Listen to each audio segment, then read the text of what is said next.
Before we begin, I'd just like to give a special thanks to Dark Alex over on the badmovies.org forums for recommending that I check this movie out.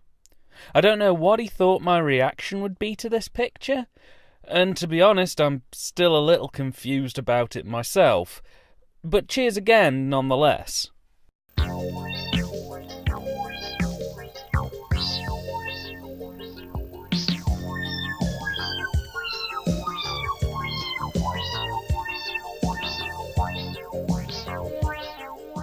The word padding gets thrown around a lot these days.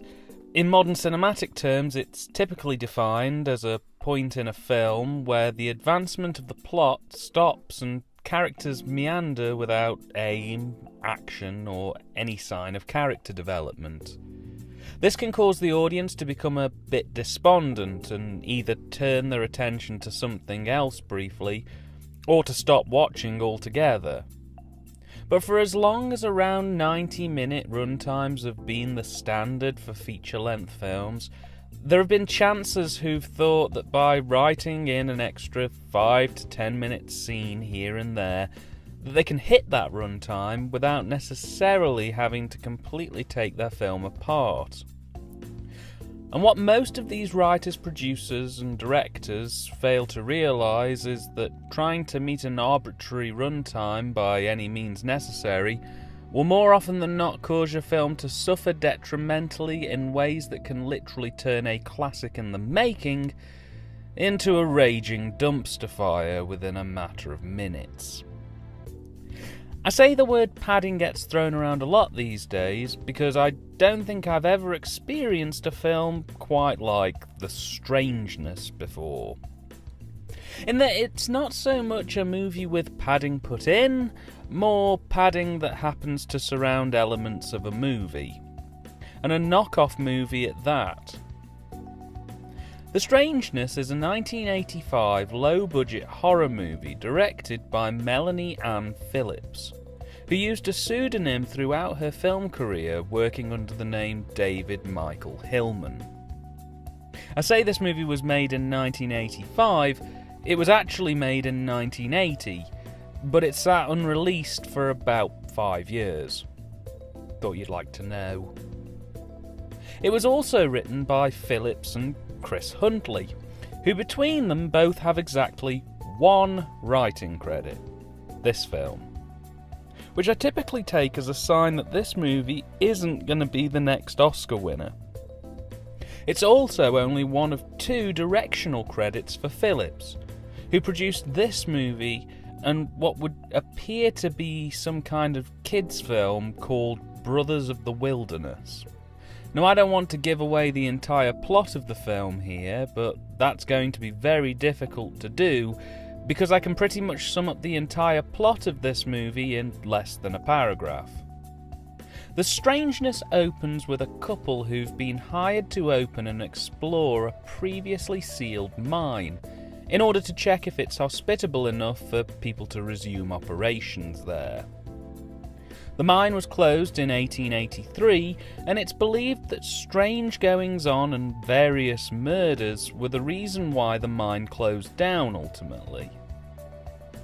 The couple open the mine up, go in, and one of them causes a part of the shaft to collapse, revealing a hidden chamber, and in the process releasing a hideous stop-motion monster. The monster kills the couple, and we then jump forward an undisclosed period of time later, where we meet 2 young gents heading to meet up with a team of explorers and archaeologists who've been hired to explore the mine, unaware that a previous couple had been hired for that purpose and, died horribly. They all swap stories for a frankly painful amount of time, and then they enter the mine and begin their expedition. Only their one way in and out is suddenly inaccessible, leaving them trapped in the mine with the mission to find their way out. Unfortunately, the monster's also in the mines, and slowly begins picking off the adventurers one by one. And slowly picking them off is a bit of an understatement, Because do you know how many times the monster physically appears in this movie within the first hour of this 95-minute picture? Twice. You see some tentacles writhing around near the beginning of the film, and around the 45-minute mark we finally see the monster physically attack someone. But up until that point, it's predominantly been shown from the perspective of a POV shot. Now, admittedly, almost immediately after this hour mark, we do see the monster quite a bit more. But asking your audience to sit through 2/3 of your monster movie, in which time only 3 people are killed by the monster, and 2 of those happen in the first 5 minutes, and aren't actually even shown on screen, is asking a little bit much. Though in some regards, I really don't know what's worse here. Not showing the monster, or showing it. Because, and at first I thought I was being crude, but I actually went and looked this up online, and apparently I'm not the only one who sees this. Our monster for this film looks like a big green slobbery vagina. I mean, I'm so conflicted on the monster in this film because, on the one hand, I really have to admire the gall and effort that went into designing a Ray Harryhausen-style stop-motion monster, but on the other hand, if doing that means that its appearance on screen is kept to a minimum due to timing constraints, and also when it looks the way it ultimately looks, I kind of feel like they should have gone a different way with this one. That being said, some of the effects used in this film are pretty interesting. In particular, there's a scene where someone is being dissolved in some kind of acid that actually doesn't look half bad. It's just a shame that a lot of these effects are again kept to a minimum, and that by and large any of the murdered party that we see all largely tend to have either been turned into bits or are shown in extremely low light. Which I suppose is a good tactic if you're making a low-budget film and you want to hide the fact you can't afford to properly decease your cast. But at the same time, it's also a massive tell that a film is low-budget. I have to say, though, considering this film's effects, the cinematography really isn't all that bad, in fairness. In fact, I'd say it's pretty bloody good, really, considering this was only the second ever film that Phillips had worked on. It has a really decent range of mixed shot types. They utilise panning, and for the most part, the compositions all seem fairly coherent and on the mark. There's even a couple more experimental type shots that helped really engage me in this production. And one particular stop-motion death scene looked positively new wave in terms of how it played out. Only adding to this, when you consider that the majority of the scenes in the mine were actually filmed in Melanie's grandparents' garage, it's really a testimony to just how creative cinematography can be a film's saving grace. The only thing I have to say about the cine that's negative is there's a sequence on the beach near the beginning of the film where there are 2 big dirt splodges on the camera lens, and that irritated me quite a bit. That, and there are a few instances of composition not quite being 100% spot on. But you know, I'd be a total Scrooge if I was to penalise this film for not being 100% perfect on the cine front. It is what it is, and for a low-budget film, I was impressed. I also at this point have to mention the lighting here, which is brilliantly used. I mentioned earlier that the lighting is an indicator that the film is low budget, but at the same time, while it is used in this film to cheaply cover up the lack of effects, I also have to say that it really helps to instill the film with a very moody and creepy atmosphere, as a large chunk of the film is only really visible via flare light or torchlight. It limits what the audience can and can't see, and it creates some very interesting visuals that border on the artistic. If I'd maybe even a touch more faith in the director that these arty strip light shots were intentional, I'd be majorly impressed. But I do have that nagging feeling in the back of my mind that this is all unintentionally arty and that the director just didn't have set lights and thought that using torches would pay back twofold and papering over the cracks of the production whilst also keeping the costs down. It's still very pretty in its own way, though. The script. Oh boy, the script. So, this film has padding. A lot of padding. It's more padding than film. From the opening moments in which that initial couple go into the mine and one of them decides to prank the other by pretending she's being attacked, right the way through to lengthy and elongated mineshaft patter between the explorers, this film, quite frankly, is just all filler, little to no killer. I'm finding it hard to convey just how padded this production actually is, but the script does its absolute damnedest to hit that 95-minute mark come hell or high water, and it does so by literally turning every trick it possibly can in the filmmaker's cheat book to get that runtime running as long as it possibly can. As a result, it comes across as very bland, overly long, and just plain generic. It's really a shame. Examples of this include them mentioning this mineshaft was in some way infringing on Indian territorial ground, and that they'd angered the spirits, which easily accounts for 10 to 15 minutes of this movie as they emphasise and re-emphasise that point multiple times. There's an elongated comedy sequence involving a British miner and an author, where the miner takes the piss out of the author for not fully understanding the situation in the mines. Literally, this is a 5 to 10 minute sequence which features two actors, one joking at the other one and the other one being offended that he isn't taking the situation seriously. It doesn't add to the character development, it doesn't add to the plot, and it's just not funny. It's just there and that's it. Another example is the script randomly choosing the mental age of its cast depending on how long it would like the film to run. Specifically, the leader of this exploration's constant attempts to distract from the monster in the cave by asking them to ignore the modern blood-soaked backpacks they find in a sealed-off cave, or the freshly dissolving flesh lying near the bottom of the mine shaft. Literally, he might as well have said something like, "Oh, it's only a backpack from the last 5 years soaked in fresh blood at the bottom of a shaft that's been closed since the 19th century. Please ignore, onwards and downwards." And the cast kind of just shrug and go, "Oh, alright then." There are many, many extended walking sequences, mainly repeating the same sequence but from 3 or 4 different angles. And a hell of a lot of people are just sitting and standing around in this film, largely spouting backstory elements that don't add to the film's current situation, nor do they make the cast any more likeable or memorable. The dialogue's corny, underwritten, and genuinely painful to sit through. It actually hurt me to hear some of the lines that are spoken in this film.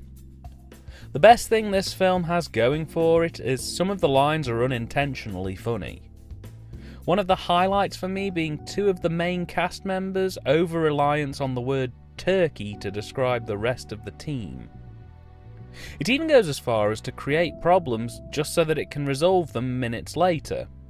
Like there's a sequence where one of the team gets fed up and storms off intent on finding what's killing the crew, only to then have him come back to the crew when he confirms that there's definitely a monster. There are points in this film that are mind-blowingly coincidental and go against both laws of odds and physics. In particular, near the end of the film, when all looks lost, the crew suddenly happen upon a big box of explosives stored in a wet cave near a pool, and not only is it incredibly lucky that they'd find a box of dynamite that deep in the cave, it's almost nearly impossible that the clammy and damp dynamite would do anything other than immediately fizzle out. The ending of the script's a bit of a damp squib as well for me. It leaves it open for a sequel, but there's a particularly jarring bit of editing which explains how some of the survivors get out of the mine and back onto the beach, but it doesn't actually show how this happens, and the logistics are a bit baffling to me, honestly. Only making things worse, this film is a blatant knockoff of Alien in many regards, and it may have also lifted some ideas off the then in production Aliens. But it even fails to properly be an Alien knockoff, because at least the alien in Alien created tension and stakes and you could invest in it. I honestly didn't care about the cast or whether they lived or died in the Strangeness. And the fact that the monster is pretty much forgotten about until the third act and has minimal interaction in the first two acts just made this a really dull experience from a scripting standpoint. Fun fact about this film, almost all of the music in this was added by the distributor. I believe the distributor also created the intro sequence, as it's of way better quality than the rest of the film. With this being the case, I'm led to believe that this film was predominantly silent from a music perspective, which would have only made this production somehow even more intolerable. But the music that's included is stocky, and it ultimately suits the tone of this production. And while it's a touch repetitive, it does work in this film's favour more often than not. Another fun fact is that the monster's roar is a mixture of cat and pig noises, which is quite effective, and it's a really unique choice. It works. It's not astounding, but it works. At this point, that's good enough for me. The acting here is best described as ham-tastic, with almost all the cast having melodramatic lines which they choose to deliver fairly flat. It just makes them look like bad actors rather than cheesy actors, and apart from the Northern English miner character who seems to kind of get the tone of this film, it's largely just a series of what should be OTT performances being delivered in a not very OTT way.